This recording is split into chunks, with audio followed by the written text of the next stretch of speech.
ആലപ്പുഴ ചേർത്തലയിൽ നവജാത ശിശു മരിച്ച കേസിൽ അമ്മ കുഞ്ഞിനെ ആൺസുഹൃത്തിന് കൈമാറിയത് മരണശേഷമെന്ന നിഗമനം. ജനന സമയം കുഞ്ഞ് കരഞ്ഞിരുന്നുവെന്ന് അമ്മ പറഞ്ഞതായി ഡോക്ടർ മൊഴി നൽകി. സാഹചര്യ തെളിവുകൾ നിർണായകമായ കേസിൽ ഡോക്ടറുടെ മൊഴി പ്രധാനമാണ്.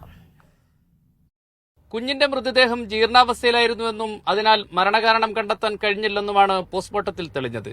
ഇതോടെയാണ് സാഹചര്യങ്ങളുടെ അടിസ്ഥാനത്തിൽ നിഗമനത്തിലെത്താൻ അന്വേഷണ സംഘം തീരുമാനിച്ചത്. ജനന സമയം കുട്ടി കരഞ്ഞുവെന്ന ഡോണയുടെ മൊഴി പോലീസ് ഗൌരവത്തിലെടുക്കുകയാണ്. കുട്ടി പൂർണ്ണ വളർച്ചയെത്തിയെന്ന് ഫോറൻസിക് വിഭാഗവും കണ്ടെത്തിയിട്ടുണ്ട്. ഈ കണ്ടെത്തലിന്റെ അടിസ്ഥാനത്തിൽ ഡോണയെ അന്വേഷണ സംഘം ഇനി വിശദമായി ചോദ്യം ചെയ്യും. കുട്ടിയുടെ മരണം സംഭവിച്ച് 24 മണിക്കൂർ വരെ മൃതദേഹം സൂക്ഷിച്ചത് വീടിന്റെ ടെറസിലും സൺഷെയ്ഡിലും സ്റ്റെയർ കേസിനടിയിലുമായിരുന്നു. ഗർഭാവസ്ഥ തോമസിന് അറിയില്ലായിരുന്നുവെന്ന് ഡോണ നേരത്തെ മൊഴി നൽകിയിരുന്നു. സമാനമായ മൊഴിയാണ് തോമസും നൽകിയത്. സാഹചര്യ തെളിവുകളുടെ അടിസ്ഥാനത്തിൽ അന്വേഷണ സംഘം കൊലപാതകമാണെന്ന സ്ഥിരീകരണത്തിലെത്താനാണ് സാധ്യത. മീഡിയ 1 ആലപ്പുഴ.